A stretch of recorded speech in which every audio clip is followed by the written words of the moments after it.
At the end of this book, Nancy's looking for the masked culprit at a costume party. It's tough because the party has a Zorro, 2 Ninja Turtles, and 3 Phantoms of the Opera. How is the Phantom of the Opera more popular than the Teenage Mutant Ninja Turtles? Argo Funk Book Review, Argo Funk Book Review. Nancy and Bess are in Quebec, Canada, to watch a movie being filmed. Bess's relative Emily is the production coordinator. The movie is called Dangerous Loves, which is the title of a Nancy Drew Files book, which is also about making a movie. Maybe the 2 books have the same author?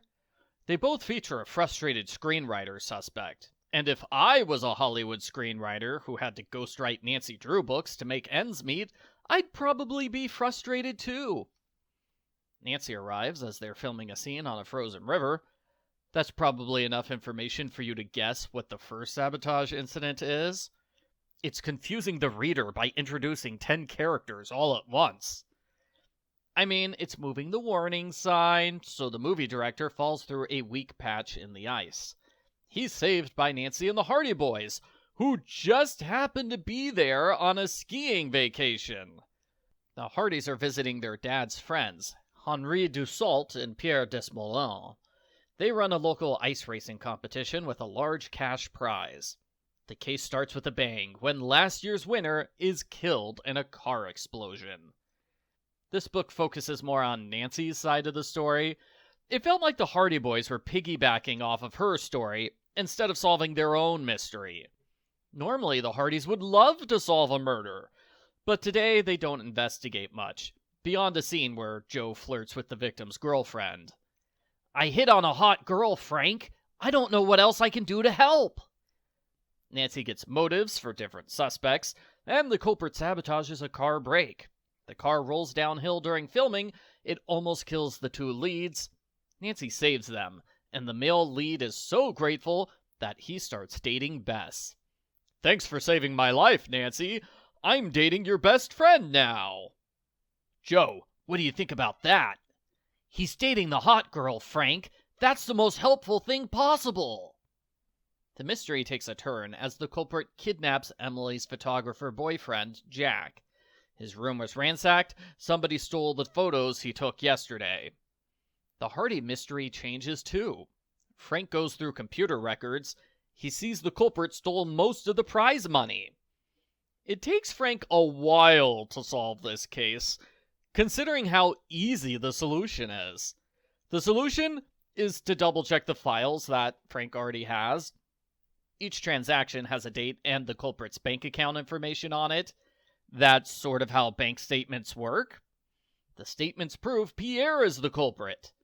They do not arrest him right away. I don't know why. Maybe Joe is too busy flirting to call the police.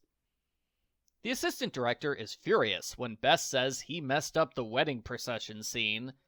Trust Bess, she's a wedding expert. There's a storyline where the female lead is suspicious. It turns out she's secretly dating a stuntman. The stuntman confirms their relationship by crying during the movie's dopey love scenes. Clearly the actions of a man in love. The culprit regularly tries to kill our heroes, as per usual for this series.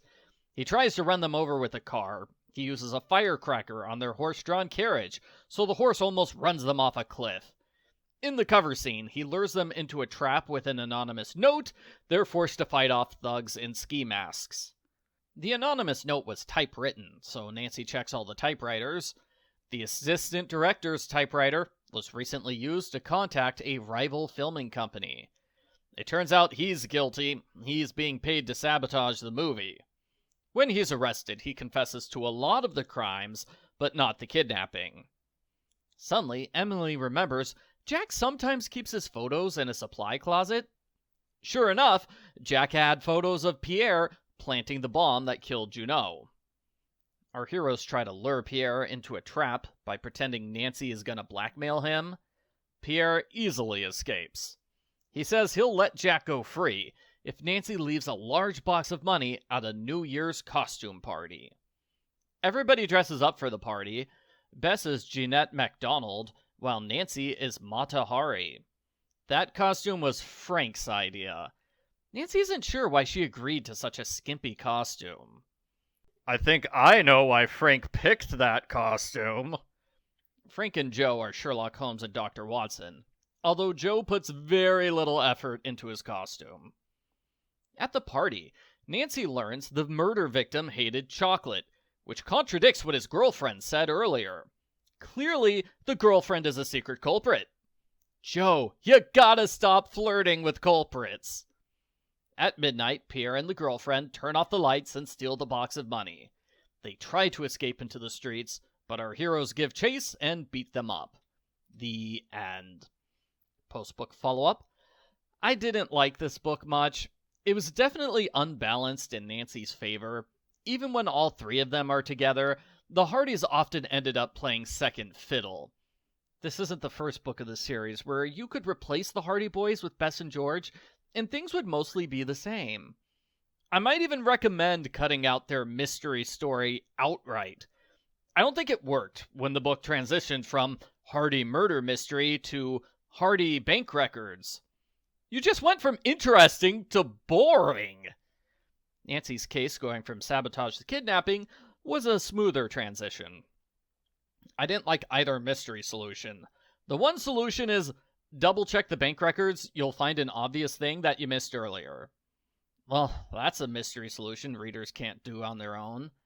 The other solution is Emily remembers something important at the end of the book, which is also a mystery solution readers can't possibly figure out on their own. Readers can figure out the culprit's fake name on their own, though. That was nice. Wait. Did the culprit use a fake name for the kidnapping story, but not for the embezzlement bank account? That's just silly. Overall, I found it to be weak, with too many characters to keep track of. Maybe I'm just bored of reading Nancy Drew movie sabotage books. That could be part of it. It's pretty standard for the series in terms of romance, the number of action cliffhangers, not to mention the surprise culprit. I did like 3 things about it. The setting worked well, that costume party at the end was really cool, and Bess's romance story was nice too.